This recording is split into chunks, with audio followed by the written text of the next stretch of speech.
Bismillahirrahmanirrahim. Assalamualaikum warahmatullahi wabarakatuh. Waalaikumsalam warahmatullahi wabarakatuh. Perkenalkan, saya Muhammad Sidik, NIM 17137062, dan rekan saya Muhammad Redian, NIM 17137060. Kami akan menjelaskan mengenai sistem dan peralatan ventilasi tambang. Kami berasal dari jurusan Teknik Pertambangan, Fakultas Teknik Universitas Negeri Padang. Yang pertama yaitu sistem ventilasi berdasarkan sumber daya pembangkit daya ventilasinya. Yang pertama, sistem ventilasi alamiah atau natural ventilation. Ventilasi yang terjadi karena perbedaan temperatur di dalam dan di luar stop. Apabila terjadi perbedaan temperatur intake dan return airway, serta perbedaan ketinggian keduanya berbeda, maka akan menimbulkan kerapatan udara yang mengakibatkan sirkulasi udara. Sistem ventilasi alamiah atau natural ventilation memiliki ciri berikut. Yang pertama yaitu perbedaan tinggi mulut pada pin intake dan outtake. Yang kedua, perbedaan tekanan udara di dalam dan di luar. Yang ketiga, temperatur di dalam dan di luar. Sistem ventilasi alamiah memiliki ilustrasi sebagai berikut. Sistem ini menggunakan prinsip udara, yaitu udara bergerak dari tekanan tinggi ke tekanan rendah dan dari suhu tinggi ke suhu rendah.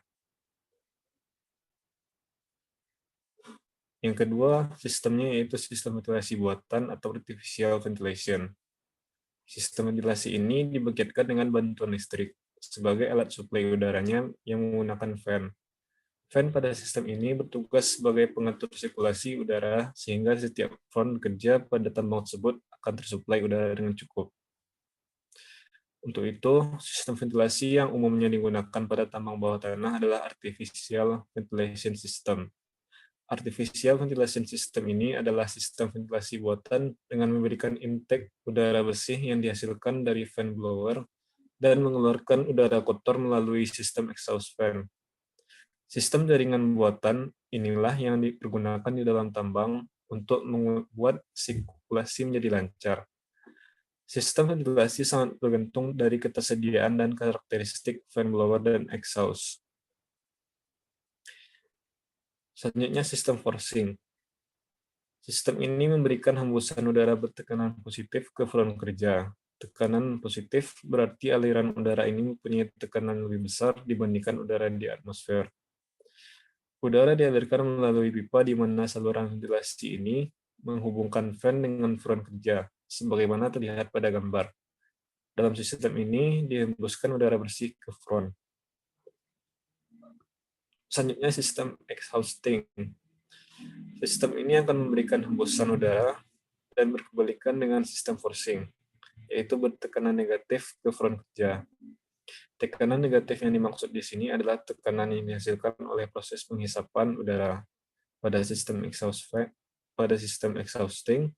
fan diletakkan dekat dengan front kerja sehingga dapat memudahkan kerjanya dalam menghisap udara dari front kerja tersebut. Udara yang dihisap adalah udara kotor atau gas yang tak diinginkan. Ini adalah ilustrasi gambarnya. Baiklah, yang sistem selanjutnya akan dijelaskan oleh rekan saya Muhammad Radian. Kepada Radian dipersilahkan. Baiklah, saya akan melanjutkan presentasi dari teman saya. Kemudian yang selanjutnya ada sistem overlapping. Sistem ini merupakan gabungan dari sistem exhausting dan forcing. Berbeda dengan kedua sistem di atas, sistem ini menggunakan dua fan yang memiliki tugas berbeda satu sama lain. Ada fan yang bertugas menyuplai udara ke front, intake fan.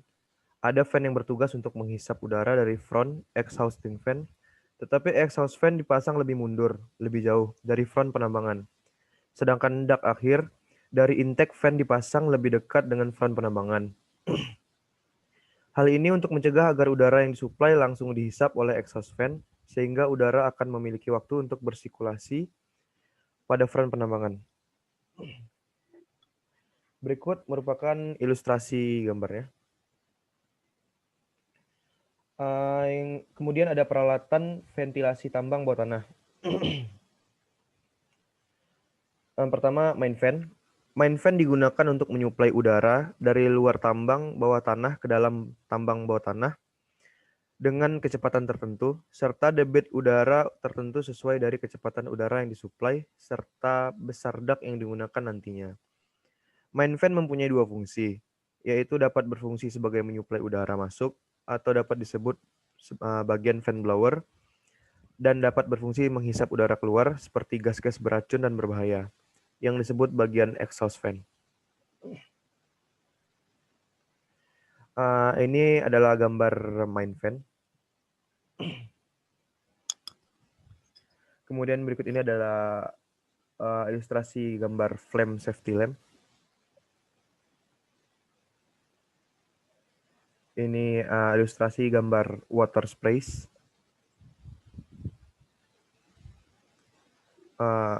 Oke, skip. Kemudian ada anemometer.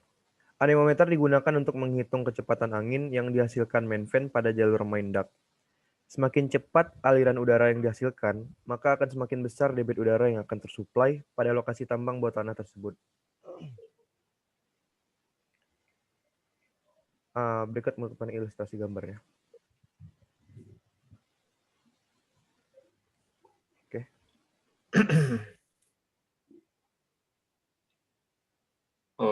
Baiklah.